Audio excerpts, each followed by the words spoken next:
tulisema kwamba tunaanza rasmi kutekeleza mambo ya uzingatiaji. Kwa sababu ilikuwa ni hatua ya kwanza, tulianza pia ikiwa ni pamoja na kujifunza nini kinachotokea kwenye field. Tulianza ukaguzi wetu rasmi kwa kutumia mifumo yetu tulio nayo hapa. Mifumo hii ilikuwa ina uwezo wa kuangalia mapungufu yaliyopo kwenye mifumo inayotumiwa na wakusanyaji na wachakataji wa taarifa binafsi, na ambayo ilikuwa inabaini mapungufu yaliyokuwepo na hivyo kuyaziba. Lakini pia tuligundua pia kuna shida ya uelewa wa kutosha kwa wakusanyaji na wachakataji wa taarifa binafsi kuhusiana na jambo hili. Kwa hiyo nao pia ilikuwa ni hatua nzuri ya kuweza kuonyesha wakusanyaji na wachakataji wa taarifa binafsi wanatakiwa kuyarekebisha yapi kabla hatujaanza kuenda kuwatembelea rasmi kama hivi tunavyojipanga sasa katika awamu hii. Jambo lingine tulilogundua ni swala la usahihi wa taarifa ambazo zilikuwa zimetumika kusajili wakusanyaji na wachakataji wa taarifa binafsi. Na lingine tuligundua pia swala la uzingatiaji wa haki za wenye taarifa, nao pia kulikuwa haijakaa vizuri sana. Kwa hiyo tuliona kwamba pia hilo linatakiwa liangaliwe kwa upana zaidi. Na jambo lingine tuligundua bado kuna taasisi ambazo zinakusanya na kuchakata taarifa binafsi zinasafirisha taarifa binafsi nje ya mipaka ya nchi bila kufata taratibu zilizoelekezwa kwa mujibu wa sheria. Tuna adhabu tofauti kutegemeana na kiwango cha ukosefu wa kosa hilo. Tunaweza tukatoa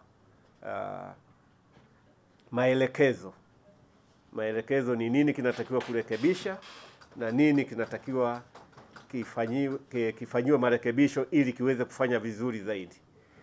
Ukizingatia wakati wa uzinduzi wa tume hii, Mheshimiwa Rais Dr. Samia Suluhu Hassan alisema hii sheria haiendi kuhamisha utekelezaji wa uchumi wa kidigitali ambao ndio tunauangalia kwa sasa. Kwa hiyo maelekezo nayo yatatolewa ili kuhakikisha kwamba tunaendelea kufanya vizuri na kuandaa mazingira mazuri ambayo yatamlinda mtu wa mwisho ambaye ndio mwenye taarifa.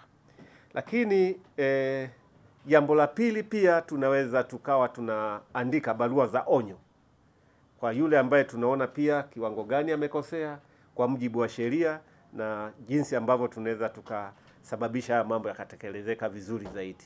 Lakini tunategemea pia tutakuwa tunatoa faini, kwa sababu sheria hii iko wazi na faini zilizoorodheshwa kwenye sheria hii zinaeleweka. Kwa hiyo faini pia zitatolewa kwa mujibu wa sheria. Tume inatoa wito kwa wakusanyaji na wachakataji wa taarifa binafsi kuhakiki kuwa: moja, wamesajiliwa katika rejista ya tume;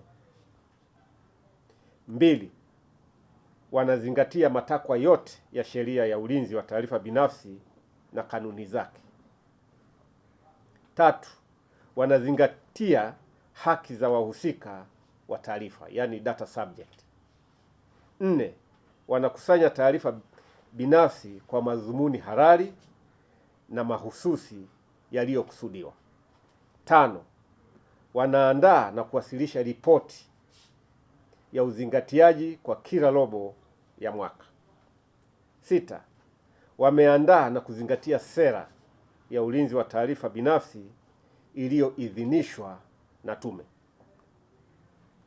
saba, taarifa binafsi hazisafirishwi nje ya mipaka ya nchi kinyume na sheria; nane, kuhakikisha kuwa wanapata ridhaa ya wahusika wa taarifa binafsi kabla ya kukusanya ama na kuchakata taarifa zao binafsi pale inapohitajika.